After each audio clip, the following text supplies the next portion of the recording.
Hi friends, welcome back to my channel. ಇವತ್ತು jeera rice ಮತ್ತು ದಾಲ್ ಯಾವ ರೀತಿ ಮಾಡೋದು ಅಂತ ತೋರಿಸ್ಕೊಡ್ತೀನಿ. ಈಗ ನಾನು ದಾಲ್ ಮಾಡೋದಕ್ಕೆ ತೊಗರಿಬೇಳೆನ ತೊಗೊಂಡಿದ್ದೀನಿ. ಈರುಳ್ಳಿ, ಟೊಮ್ಯಾಟೊ, ಹಸಿಮೆಣಸಿನ್ಕಾಯಿ, ಶುಂಠಿ ಬೆಳ್ಳುಳ್ಳಿನ ಜಜ್ಜಿಟ್ಕೊಂಡಿದ್ದೀನಿ. ಈಗ ಒಂದು ಕುಕ್ಕರ್ ತೊಗೊಂಡು ಅದಕ್ಕೆ ನಾನಿಲ್ಲಿ 1 ಕಪ್ ತೊಗರಿಬೇಳೆನ ಹಾಕೋತಾ ಇದ್ದೀನಿ. ತೊಗರಿಬೇಳೆನ ಹಾಕ್ಕೊಂಡು ಅದಕ್ಕೆ ನೀರನ್ನ ಸೇರಿಸ್ಕೊಂಡು ನೋಡ್ಕೊಳ್ಳಿ, ನೀರು ಎಷ್ಟು ಬೇಕು, ಎಷ್ಟು ಹಿಡಿಯುತ್ತೋ ಬೇಳೆ ಅಷ್ಟು ನೀರನ್ನು ಹಾಕ್ಕೊಂಡ್ಬಿಟ್ಟು ಕುಕ್ಕರ್ನ ಮುಚ್ಚಿ ಒಂದು 2ರಿಂದ 3 ವಿಸಿಲ್ನ ಕೂಗಿಸ್ಕೊಳ್ಳಿ. ನಂತರ ಅದು ಈ ರೀತಿ ಆಗುತ್ತೆ. ಈಗ ಅದಕ್ಕೆ ಒಗ್ಗರಣೆನ ಕೊಡೋಣ. ಪಾತ್ರೆ ಇಟ್ಕೊಂಡು ಪಾತ್ರೆ ಬಿಸಿಯಾದ ನಂತರ ಸ್ವಲ್ಪ ಎಣ್ಣೆನ ಹಾಕಿ, ಎಣ್ಣೆ ಬಿಸಿಯಾದ ನಂತರ ಅದಕ್ಕೆ ಸಾಸಿವೆ ಮತ್ತು ಜೀರಿಗೆನ ಹಾಕಿ, ಸಾಸಿವೆ ಜೀರಿಗೆ ಚಿಟಪಟ ಸಿಡಿದ ನಂತರ ಅದಕ್ಕೆ ಕರಿಬೇವಿನ ಸೊಪ್ಪನ್ನ ಹಾಕಿ, ಕರಿಬೇವನ್ನು ಹಾಕಿಬಿಟ್ಟು ಒಂದು ಸ್ವಲ್ಪ ಚೆನ್ನಾಗಿ ಬಾಡಿಸ್ಕೊಳ್ಳಿ. ನಂತರ ಇದಕ್ಕೆ ಹಸಿಮೆಣಸಿನ್ಕಾಯಿನ ಹಾಕೋತಿದ್ದೀನಿ. ನೀವು ನೋಡ್ಕೊಂಡು ಹಾಕ್ಕೊಳ್ಳಿ. ಖಾರ ನಿಮಗೆ ಜಾಸ್ತಿ ಬೇಕು ಅನಿಸಿದ್ರೆ ಜಾಸ್ತಿ ಹಾಕ್ಕೊಳ್ಳಿ, ಇಲ್ಲ ಅಂತಂದರೆ ಸ್ವಲ್ಪನೇ ಹಾಕ್ಕೋಬೋದು.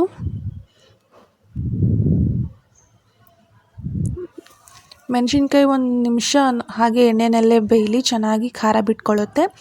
ನಂತರ ಅದಕ್ಕೆ ಈರುಳ್ಳಿನ ಹಾಕೋತಿದ್ದೀನಿ. ಈರುಳ್ಳಿನ ನಾನು ಉದ್ದುದ್ದಕ್ಕೆ ಕಟ್ ಮಾಡಿ ಇಟ್ಕೊಂಡಿದ್ದೀನಿ, ಚೆನ್ನಾಗಿ ಬರುತ್ತೆ ಅಂತ.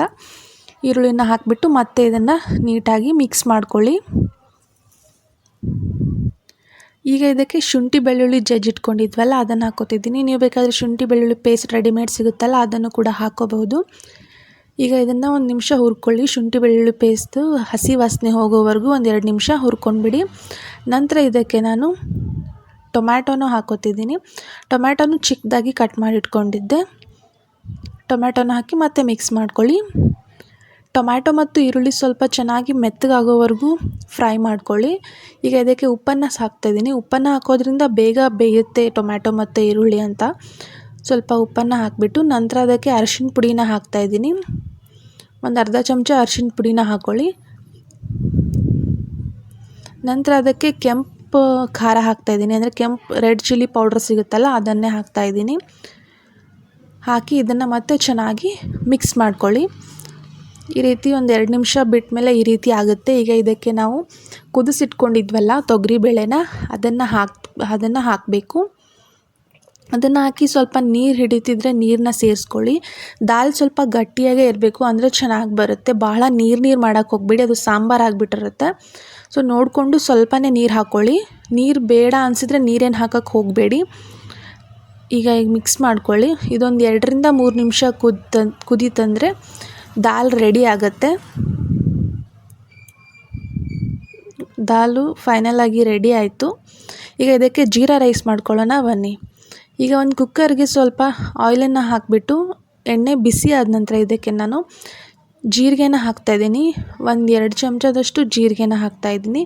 ನೀವು ಬೇಕಂದರೆ ಇದಕ್ಕೆ ಇಲ್ಲಿ ಕ್ಯಾಪ್ಸಿಕಮ್ನ ಉದ್ದುದ್ದಕ್ಕೆ ಕಟ್ ಮಾಡಿಕೊಂಡು ಕ್ಯಾಪ್ಸಿಕಮ್ನ ಕೂಡ ಸೇರಿಸ್ಕೋಬೋದು. ನಾನಿಲ್ಲಿ ಕ್ಯಾಪ್ಸಿಕಮ್ನ ಹಾಕ್ತಾಯಿಲ್ಲ, ಬರೀ ಜೀರಿಗೆನ ಹಾಕ್ಕೊಂಡು ಮಾಡ್ಕೋತಾ ಇದ್ದೀನಿ. ಜೀರಿಗೆ ಇದೊಂದು ಸ್ವಲ್ಪ ಸಿಡಿಯೋಕ್ಕೆ ಸ್ಟಾರ್ಟ್ ಮಾಡಿದ್ಮೇಲೆ ಇದಕ್ಕೆ ನಾನೀಗಿಲ್ಲಿ ಅಕ್ಕಿನ ತೊಳೆದು ಇಟ್ಕೊಂಡಿದ್ದೆ ಅದನ್ನು ಹಾಕ್ತಾಯಿದ್ದೀನಿ. ಅಕ್ಕಿನ ತೊಳೆದು ಇಟ್ಕೊಂಡಿದ್ವಲ್ಲ ಅದನ್ನು ಹಾಕಿ ಸ್ವಲ್ಪ ಉಪ್ಪು ಸೇರಿಸ್ಕೊಳ್ಳಿ. ಉಪ್ಪನ್ನು ನೋಡ್ಕೊಂಡು ಹಾಕ್ಕೊಳ್ಳಿ, ಜಾಸ್ತಿ ಆದರೆ ರೈಸ್ ಅಷ್ಟು ಚೆನ್ನಾಗಿ ಅನಿಸೋದಿಲ್ಲ. ಸೊ ಉಪ್ಪನ್ನು ನೋಡಿಕೊಂಡು ಒಂದು ಸರ್ತಿ ಟೇಸ್ಟ್ ಮಾಡಿಬಿಟ್ಟು ಆಮೇಲೆ ಇದನ್ನು ಕುಕ್ಕರ್ನ ಮುಚ್ಚಿ 1-2 ವಿಸಿಲ್ ಮಾಡಿದ್ರೆ ರೈಸ್ ರೆಡಿ ಆಗುತ್ತೆ. ಫೈನಲ್ ಆಗಿ ದಾಲ್ ಮತ್ತು ಜೀರಾ ರೈಸ್ ರೆಡಿ ಆಯಿತು. Thank you for watching.